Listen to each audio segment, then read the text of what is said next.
आगाज सहिंडक्शन मीट का भव्य आयोजन। पटना। ललित नारायण मिश्र आर्थिक विकास एवं सामाजिक परिवर्तन संस्थान पटना में नवप्रवेशित विद्यार्थियों के स्वागत हेतु आगाज सहिंडक्शन मीट का आयोजन किया गया। यह नए शैक्षणिक सत्र की शुरुआत का प्रतीक रहा, जिसमें विद्यार्थियों को संस्थान की संस्कृति, मूल्यों और शैक्षणिक दृष्टिकोण से अवगत कराया गया। कार्यक्रम का उद्घाटन अपर मुख्य सचिव शिक्षा विभाग एवं संस्थान के निदेशक डॉक्टर एस सिद्धार्थ, भारतीय प्रशासनिक सेवा कुलसचिव श्री सुधीर कुमार, बिहार प्रशासनिक सेवा वरिष्ठ प्राध्यापक डॉक्टर चंद्रा सिंह और सहायक प्राध्यापक सह उप कुलसचिव डॉक्टर प्रीति सिंह ने दीप प्रज्वलित कर किया। डॉक्टर एस सिद्धार्थ ने कहा, संस्थान का उद्देश्य केवल शैक्षणिक ज्ञान नहीं, बल्कि विद्यार्थियों को कॉरपोरेट जगत एवं सामाजिक नेतृत्व के लिए तैयार करना है। कुलसचिव श्री सुधीर कुमार ने छात्रों को संस्थान का ब्रांड एम्बेसडर बताते हुए उत्कृष्ट प्रदर्शन की अपेक्षा जताई। डॉक्टर चंद्रा सिंह ने कहा कि यह संस्थान विद्यार्थियों के सपनों को आकार देने का स्थान है। वहीं डॉक्टर प्रीति सिंह ने शिक्षा को जीवन दर्शन बताते हुए सकारात्मक परिवर्तन की प्रेरणा दी। सहायक प्राध्यापक डॉक्टर ऋतु नारायण ने पावर प्वाइंट प्रस्तुति से संस्थान की जानकारी दी। छात्रों ने नृत्य, संगीत और अन्य सांस्कृतिक प्रस्तुतियों से कार्यक्रम को जीवंत बना दिया। अंत में डॉक्टर अशोक कुमार ने धन्यवाद ज्ञापन किया। इस अवसर पर संस्थान के सभी प्राध्यापक, कर्मचारी एवं सैकड़ों छात्र छात्राएं उपस्थित थे।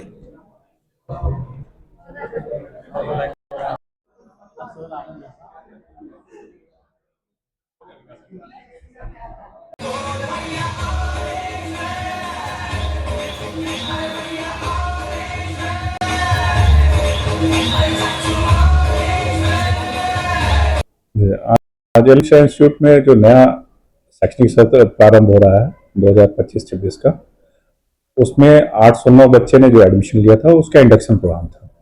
बच्चों का आज ओरिएंटेशन किया गया है, संबोधन किया गया, डायरेक्टर सर के द्वारा उनको बताया गया कि क्या अपेक्षाएं हम लोगों की उनसे और उन लोग की अपेक्षाओं पर हम लोग कैसे खरा उतरेंगे। कोर्सेज के बारे में डिटेलिंग दी गई, संस्थान में क्या क्या सुविधाएं हैं उनके बारे में बताया गया, ताकि वो जान करके अपने आप को आगे जो भी उनका कोर्सेज है उसको कंप्लीट कर सके सक्सेसफुली।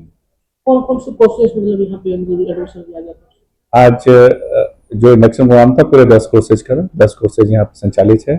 MBA है, MBA HR है, MBA IB है, MBA फाइनेंस है, MBA logistic supply chain management है, MCA है, MCA इंटीग्रेटेड है, MBA इंटीग्रेटेड है और इन सारे BBA है और BCA है। सबसे ज्यादा नामांकन जो है किस विषय में, सब्जेक्ट कौन सी कोर्स में? MBA और MBA फाइनेंस 100%, इसी तरह BBA और BCA 100%। इन सारे कोर्सेज में जितनी भी थी वो 100% नामांकन है। MBA HRD भी 90% प्लस है और MBA IB और MBA logistics supply chain management 80%। इनका क्लास कब से शुरू हुआ? कल से इनका क्लास शुरू होगा। एक्चुअली ये आज उनका प्रथम दिन था, तो आज प्रथम दिन उनको ओरिएंटेशन दिया गया कि क्या क्या संस्थान उनको पढ़ाएगा, कैसे कैसे आगे उनके करियर को शेप अप करेगा, इसी की जानकारी उनको दी गई। इस बार पहले से ज़्यादा जो है स्टूडेंट का एडमिशन हुआ। हाँ, संस्थान में स्वीकृत कोर्सेज की संख्या 2 इस बार बढ़ गई। पिछले साल हम लोगों ने 2 बढ़ाया था, इस साल 2 बढ़ाया, तो इस तरह कुल कोर्सेज की संख्या 10 हो गई। तो जो एडमिशन की संख्या उसी अनुपात में बढ़ी है। इस बार कुल 809 लोगों ने एडमिशन लिया है और 809 लोगों का पिछले साल की तुलना में देखा जाए तो लगभग ये 200 ज़्यादा। क्या करना चाहिए इन स्टूडेंट को, कैसे अपने लाइफ में आगे बढ़े? हम लोगों ने उनको वेलकम करते हुए यही बताया कि हम लोगों की क्या अपेक्षा है। जैसे कि यह कैंपस नशा मुक्त कैंपस है, किसी तरह का टोबैको फ्री है टोटली तरह। दूसरा कि रैगिंग नहीं होता है, उनके बारे में बताया गया। और तीसरा कि उनको उनके फ्यूचर शेपअप करने के लिए जैसे हम लोग का GS की क्लासेज है, PD की क्लासेज है, उन सब चीज़ों के बारे में हम लोग फोकस करते हुए, स्ट्रेस करते हुए उनको बताया। और उनको हम यही विश करेंगे कि आप संस्थान में एडमिशन लिए हैं, माता पिता की अपेक्षाएं बहुत बड़ी हैं, उनको आप यहाँ आकर के शेपअप कीजिए और अपने प्रोफेशनल करियर में बहुत ही ऊंचे पायदान पर अपने आप को स्थापित कर पाइए। प्लेसमेंट की सुविधा भी यहाँ है क्या? जी हाँ, प्लेसमेंट संस्थान में पिछले साल 70% हमारा रहा, और जितने भी एमबीए के छात्र हैं उनको हम लोग प्लेस करते हैं। लगभग 52 कंपनियां आई थी पिछली बार, तो इसी तरह हम उम्मीद करते हैं इस वर्ष भी कंपनियों की संख्या बढ़ेगी। काउंसलर वगैरह भी आते हैं? जी, बच्चों के मनोविज्ञान को समझने के लिए, उनकी जो उलझन होती है, जो उलझन होते हैं उनके समाधान के लिए काउंसलर यहाँ हम लोग रखे हुए हैं, जिनके पास कोई बच्चा जो ऐसा पीड़ित है या जो जिनको लगता है कि हमें काउंसलिंग की आवश्यकता है, तो उनको साइकोलॉजिकल काउंसलिंग की व्यवस्था हम लोग देते हैं।